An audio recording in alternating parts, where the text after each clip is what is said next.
সম্মানিত মুহতারাম মুআজ্জাজ নামাজি মুসল্লিয়ানে কেরাম, আমি আজকে আপনাদের সম্মুখে যে আলোচনাটি পেশ করব সে আলোচনার বিষয়বস্তু হলো সৃষ্টিকর্তার অস্তিত্বের পরিচয়।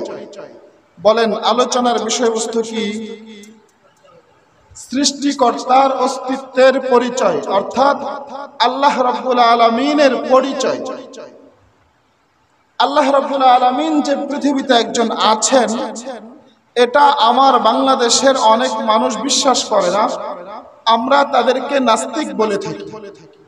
মুহতারাম হাজিরিন, এই জন্য আজকে আমি কোরআনে কারিম থেকে ছোট্ট একটি সূরা আপনাদের সম্মুখে তেলাওয়াত করেছি। কোরআনে কারিমের মধ্যে 114টি সূরার মধ্যে ছোটর দিক দিয়া এই সূরাটি হলো 2 নাম্বার। বলেন, ছোটর দিক দিয়া কয় নাম্বার? 2 নাম্বার।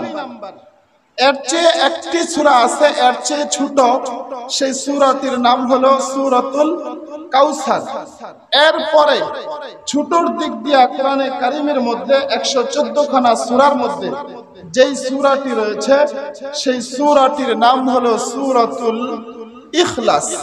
বলেন, সূরাতুল ইখলাস। এই সূরাটি আমরা মুখস্থ পারি না এমন কোন মুসল্লি আমার সামনে মনে হয় নাই। আছে নাকি? মাশাআল্লাহ। মুহতারাম হাজিরিন, তাহলে এই সূরাটি যদিও ছোট, কিন্তু এই সূরাটির ফজিলত অনেক বেশি। বলুন না সুবহানাল্লাহ।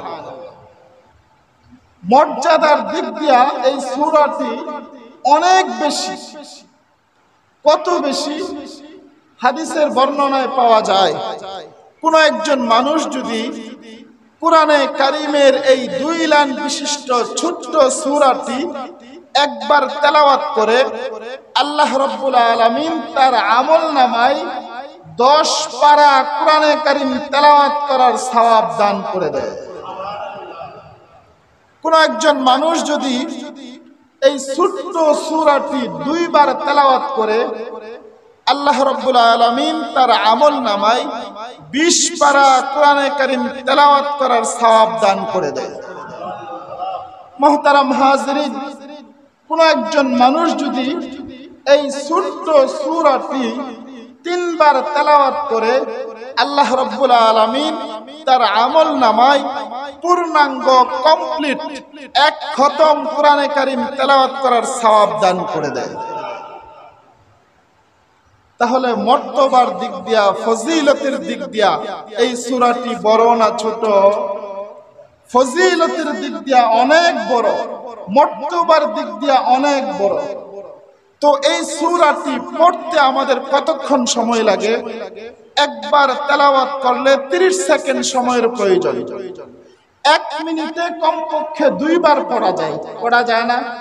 তাহলে আমরা যদি এই সূরাটি পড়তে গিয়া আমাদের লাইফ থেকে 1.5 মিনিট সময় ব্যয় করি, তাহলে আমরা প্রতি 1.5 মিনিটে 1 খতম কোরআনে কারিম তেলাওয়াত করার সওয়াব পেয়ে যাব। বলুন না সুবহানাল্লাহ।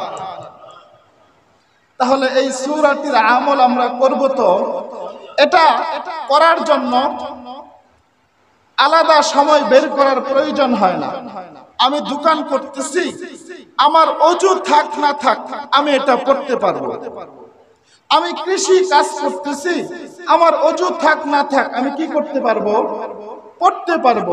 আমি আমার ব্যক্তিগত কাজ করতেছি, কাজ করি হাতে, হাঁটা চলা করি পায়ে, কিন্তু মুখে যদি প্রতি 1.5 মিনিটে এই সূরাটি 3 বার করে তেলাওয়াত করি, বলেন 1 খতম কোরআনে কারিম তেলাওয়াতের সওয়াব পাবো না? তাহলে আমরা এই আমলটি করব তো ইনশাআল্লাহ।